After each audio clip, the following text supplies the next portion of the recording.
Kuma la famille, Starboy daga Germany, la famille, za mu yi magana ne bisa ga magana wadda General Ibro ya yi kwanan baya. Wadda mai dalili ya ta ba da ya yi video a kanta inda yake kokarin ya kauda tunanin matasa daga maganar da General Ibro ya yi zuwa wata manufa tashi wadda yake so ya cimma. Kuma kamar da na yi alkawali na ce in dai muna bisa social media na san sakon shi ba zai tasiri ba zuwa ga matasa. Bi iznillahi ta'ala ba za mu zage shi ba, ba za mu zage iyayen shi ba, ba za mu ci mutuncin duk wani nashi ba. Cikin yadda yake amfani da hikimar shi haka za mu amfani da tamu hikima irin wanda Allah ya hore muna mu walwale duk sakar da yake yana walwala. Brave kayan kai ku kwanan baya General Ibro ya ta bayani wani gari inda ake cewa yayi magana inda yake cewa in an kama barawo a kashi, in an kama barawo a kashi.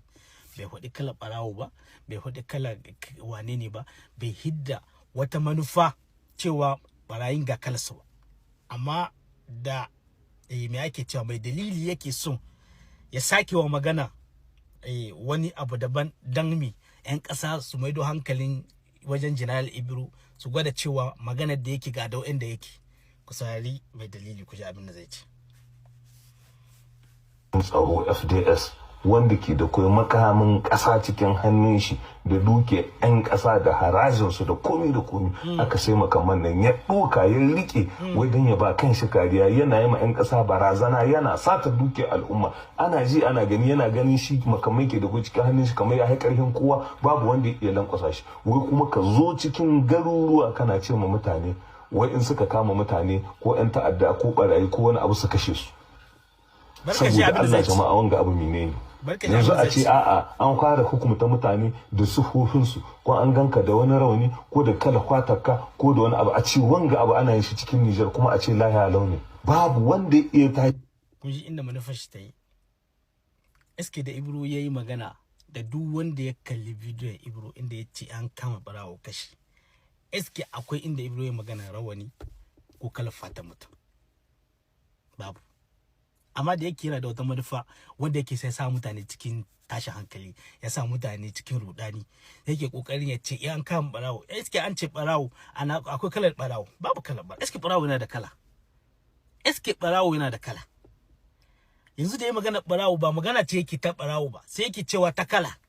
Yake magana ta rawani. Eske an yi magana rawani inda Ibro yayi magana? Babu, ba ai magana rauni ba.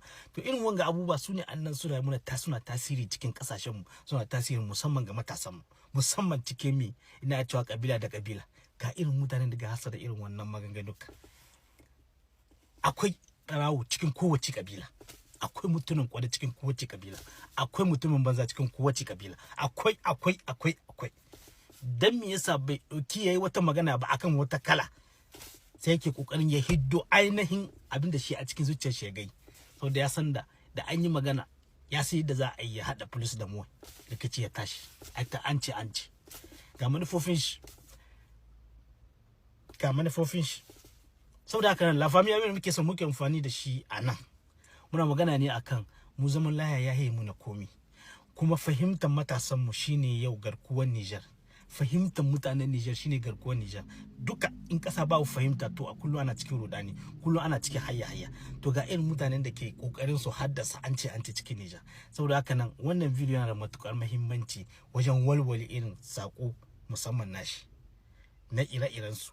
Babu zagi babu cin mutunci, amma bi iznillahi ta'ala kamar yadda nace in dai muna raye, in dai muna bisa kafa ta social media, babu wani dan media wanda zai hito ya tasiri zuwa ga matasan mu ko ga wasu 'yan Niger. Babu shi. Musamman wannan kafa muna hitowa na mu yi magana sak ba tare da mun ci mutuncin ka ba tare da mun zage iyayenka ba tare da mun ci mutuncin wani mai mutunci wanda yake ganin kanshi mai mutunci ne ba. Saboda haka nan iya abinda kace shi zamu biyan ka bashi. Saboda haka la famille wannan video a raba shi ya shiga ko ina lungu da sako. Video na mai warwara saka irin wadda mai dalili yake na yanayi. Na ce muku duk lokacin da ya magana ba za mu yi shiru ba sai mu yi kokarin mu fito mu walwale wannan saka da yake, wannan capacity ko muna da shi. Saboda haka nan la famille a gwada mai capacity. Starboy daga Germany na barku da wannan. Bam! Sabon labari, wai kuna da labarin cewa sabon shugaban Benin na shirin zuwa Nijar ziyara. bari mu ji me aka ce akwai wani muhimmin abu na shirin faruwa tsakanin ƙasarmu da jamhuriyar Benin. Nijar da Benin ziyarar aiki mai yiwuwa ta farko shugaban ƙasar Benin Wadani Rome zuwa Nijar bayan wata gagarumar halartar da tawagar Nijar da ta IAS suka yi a bikin rantsar da shugaban ƙasar Benin. Ana sa ran wata ziyarar aiki ta farko daga sabon shugaban ƙasar Benin zuwa Nijar a farkon watan gobe. Kasancewar tawagar Nijar a wajen biki bai wuce allura ba. Tawagar daga Yamai Niamey wadda Firaminista Al-Lamin Zen ya jagoranta ta nuna mahimmancin da hukumomin Nijar ke baiwa sake buɗe tattaunawar da Cotonou. Idan wannan ziyara ta tabbata, za ta zama wata alama ce ta ƙarfafa dangantakar tarihi da zumunci tsakanin ƙasashen biyu. Haka kuma za a nuna wani muhimmin mataki na daidaita hulɗa bayan shekaru uku na tsaiko a lokacin mulkin Talon. Akwai yiwuwar shugaban ƙasar Benin sabo da aka zaɓa iya shirin kai ziyara Nijar a farkon watan gobe. Kenan kun ga wannan abu ne muhimmi wanda 'yan Nijar da 'yan Benin suka daɗe suna shirin karɓar irin wannan abun, suna jiran irin wannan ranar ta zo. Akwai yiwuwar shugaban ƙasar Benin sabo zai kai ziyara ga Janar Abdurrahman Tani a farkon watan gobe. Idan hakan ta tabbata, wannan zai zama wata alama ce ta warware kullum da ke tsakanin ƙasarmu da Benin. Kuma muna fatan Allah Ubangiji ya sa hakan shine mafificin alkhairi. Ku yi partage, ku yi sharing. Akwai muhimmin abu iya shirin faruwa tsakaninmu da Benin. Kuma insha Allah alkhairi ne. Wannan sabon shugaba na Benin da aka rantsar ya shirya akwai yiwuwar farkon watan gobe. Ƙarshenta sati mai zuwa ko sati wancan zai kai ziyara ƙasar mu insha Allah. Partage la direct la famille. Me ra'ayinku akan wannan ziyara da yake shirin kaiwa? Mu dai sai mu ce Allah Ubangiji ya sa haka shine maficin alkhairi, ya kama talakawan ƙasashen gabaki ɗaya sauki, ya sa partage. Najeriya yanzu ka diba gani babban sojoji shine 'yan ta'adda sun ka shigo sun ka ɗauke da shin da matashi sun ka tai da shi, kuma duk da akwai sojoji akwai komi suna takama da su suna da sojoji sun ninka namu.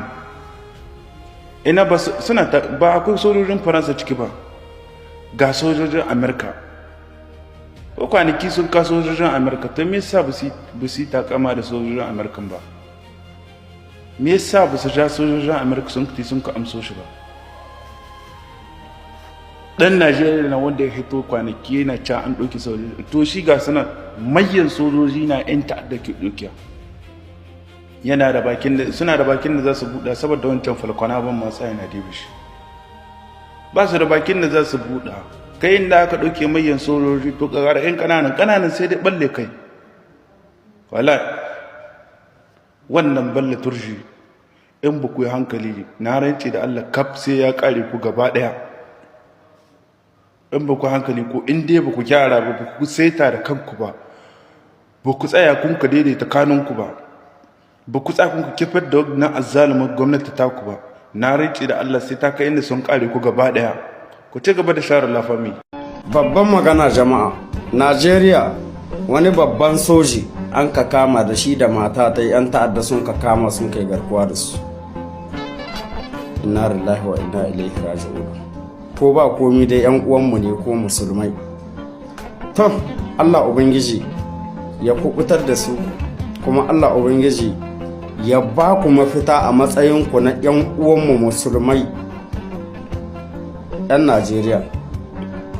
Wanga abu to Allah Ubangiji da ya tsare, Allah da ya tsare, saboda Afirka ce, mu duk wani abin da ya taba dan Afirka ya taba mu, ba mu jin daɗi. Wasu abubuwa da suke faruwa kawai sai a hankali, wani lokaci bambancin ra'ayi shi yake sa muna fitowa muna nan ga zage-zage wa junanmu 'yan Najeriya da 'yan Nijar, amma ba abin da muke so ba ne. Allah ya samu dace.